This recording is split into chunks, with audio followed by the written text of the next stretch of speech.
సుదేష్ణాదేవి ఎంతో మర్యాదగా ద్రౌపదిని, నీ అందం చూసి విరాట నగరంలో మగవారికి ఎంతో ప్రమాదం ఉందని, అందువలన నీవు దేశం విడిచి వెళ్ళిపోమని ప్రార్థించినప్పుడు ద్రౌపది ఎంతో నిర్ఘాంతపడి కొంచెంసేపు ఆలోచించి సుదేష్ణతో, ఒక్క 13 రోజులు మాత్రం నన్ను ఇక్కడ ఉండటానికి అంగీకరిస్తే చాలు, తర్వాత నా నియమవ్రతం సమాప్తి కాగలదు.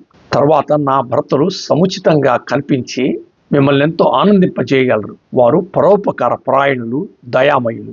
వారి వలన విరాటరాజుకు తప్పక శుభం చేకూరగలదు. సుదేష్ణ, నేను ఇలా అంటున్నానని అనుమానపడవద్దు. ఈ శైలేంద్రి ఏమైపోతే నాకేమి? ఈమె గురించి విచారించటం దేనికి?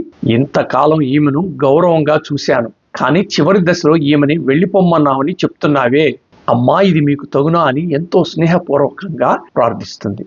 ఇదంతా నేను మహాభారతం 127 ఎపిసోడ్లో చెప్పాను. దాని లింక్ ఇక్కడ ఇస్తున్నాను. నా వీడియో తప్పక చూడండి, షేర్ చేయండి, కామెంట్ చేయండి, లైక్ చేయండి, నా ఛానల్ని సబ్స్క్రైబ్ చేయండి. Thank you.